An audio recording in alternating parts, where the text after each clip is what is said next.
probably stare at this for a while if I didn't tell you this. That is if you had an outside TV. You could take your TV and I think clip it right here. Okay. So, Okay. All right. you'll never have to do that. And in that big, in the bin where there's some the covers and the cranks and all the clock and stuff is in there. There's also a bracket. That's for a bracket for the TV. Okay. Yeah. That's gonna be nothing for you. Your 110 AC outlets right here. Okay. So remember, those are the ones that are only live when you're plugged in. And yeah. You know, Only live. yeah, your short. These are 120, AC outlets. So same with the inside. These are only live when you're plugged in. all right. And- So, but there's the camper's plugged in on the other side.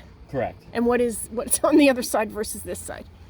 That's just there's this. So we're plugged in right now. So these are live. I'm just saying if you had the camper. Oh, unplugged, if I needed to plug something in out here. right. I If you okay, had, like, got it. Like cool lighting or something. These All are right. only gonna work when you're plugged in. All right. Now, I think this is kind of ironic too, but you can't say your cell phone. Oh, I goes got dead. USB ports out Yeah, here. you're sitting in a nice chair reading an e-book, and your Yeah. computer goes dead. You have some outlets here.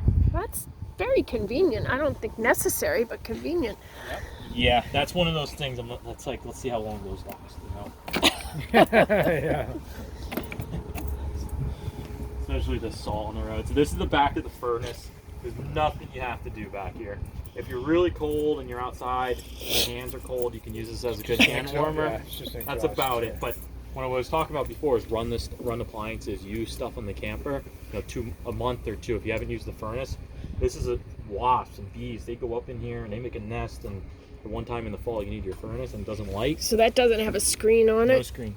There are screen accessories for them. Okay. Normally you can see if you see bugs around there or bees, you keep just an turn eye. it on and burn them out of there. It'd be nice Okay. if they had a little plug thing before, but you'd have to remember that in a checklist Yes, to right. take it off. Yeah, but they make these little cap covers. I think they just clip right on.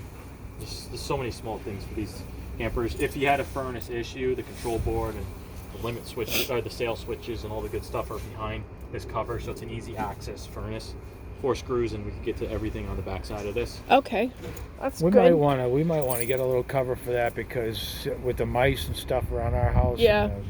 Oh, a mouse we're- could get in there if it Yeah. climbed up there. I've seen it, and I had one I had one catch on fire.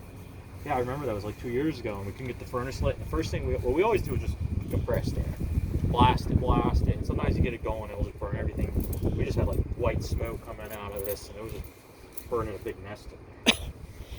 This is the refrigerator. This is the back side of the refrigerator. So there's really no reason, you notice, if I just use the key to pull these tabs, you just pop this right off. There's really no reason to open this area up except for keeping it clean. So once a year, you get pine needles, you get debris, Blow it out a little blow bit. it out, vacuum it out, and then if it ever was a service issue, we could get to this igniter here, and this is just a little port so you could see the flame. But if you put your ear up to it, you can hear the flame Hear it. and know what's going on in there. That's another thing. You could make screens for this, Yeah. Mhm. chicken wire or something real thin, because Yeah. that little hole right there, Sure. a little mud dauber goes up in there, blocks it, and then you have no propane flow. Yeah. Yeah. It's not working. That's a good idea. It's probably one of the first things we'll do. The Get mud some- daubers are the worst because compressed air doesn't really do anything.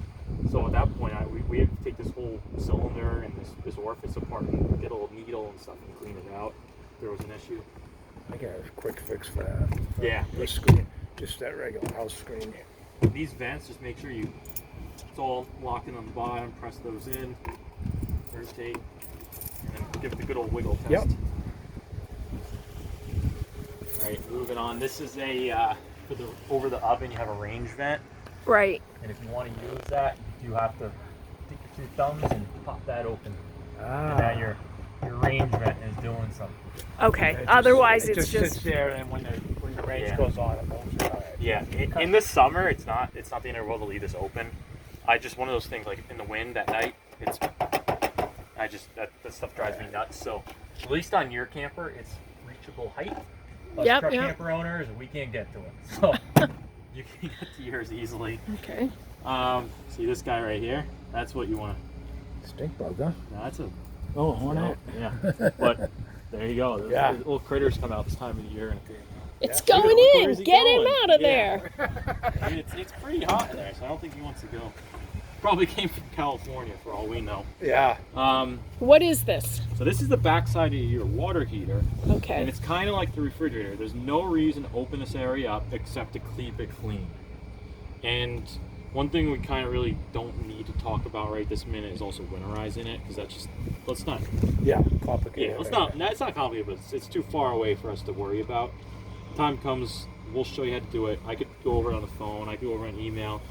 There's probably a write-up on how to do it. It's Yeah. pretty It's a simple. million. If you've YouTube. done one RV, it's all the same concept. Oh, I thought it was That's a just bug. some smudge. So the backside of the water heater, again, propane's coming in through here. This is the thing that opens and closes the propane entering. Perfect spot for bugs to curl up in here. This is the propane entering into the cylinder. So the mud dauber, that wasp, he makes a nest up in this, and you won't have any water heater. Your water heater won't work off propane. So we got to take all these little screws out, and you get a wire brush, and you get that guy out of there. So again, people make covers for little this screen. right here. So the one thing you have to know about water heaters is, there are a couple things. Control board, that's just control board. It's waterproof. Don't worry about them getting wet. This is a pressure release valve, and this is a plug for the water heater. So the only way to drain the 6-gallon water heater on here is that 15-16 socket I mentioned before. Little, I use like a 6-inch extension on a wrench, and you can pull that plug out. Now, before you pull that plug, you do want to take the pressure out, because if you don't, that's going to end up, right here. It's going to go over there. You're going to get soaked, and then you're like, oh, I won't do that again. So pressure off first. Pull the plug. It glugs for a couple minutes, and then your water heater's empty. Now, I watched one guy on setting up, like when you get to a campsite, and he came in here and he, opened it to get some water coming out. He may have been de-winterizing his camper, Okay. because when you de-winterize it, you have to open up a faucet. I don't come outside. I use the hot faucet because the air's Inside. got to come out Okay. for it to open Yeah. up. And that's one thing too. People run these things with the electric element is behind this little foam casing, and the propane. People will run with both of those on. And the water just heats up, I feel, too quickly sometimes, and this will drip, drip, drip, drip right here, and it's just kind of a nonsense. Okay. So that's really it. I'm sorry. No, go ahead. So we really don't need to get into this. Keep it clean. Just keep it clean once a year, Yep. twice a year, and we would only do this if what? For winterizing and long-term storage. So Okay. a month I call long-term storage for this. If you let the water at 6 gallons sit in here too long, it's just going to smell like rotten eggs when Yeah. you go to use it. So like all of our used campers, which we don't have right now, first thing they do when people drop them off is I pull the plugs out, Okay. and then I'll refill. So we would fresh. take the pressure off and then open that Yep, take the plug out for the winter socket. storage or long-term, Long-term sitting. storage. Okay. It's a brand new camper, so like one thing you do read a lot about too is like a sandy flush and Clorox, and, killing all the germs in the camper. My belief is we have nice well water here. You guys probably have nice water at your house. Drain stuff when you're done using it.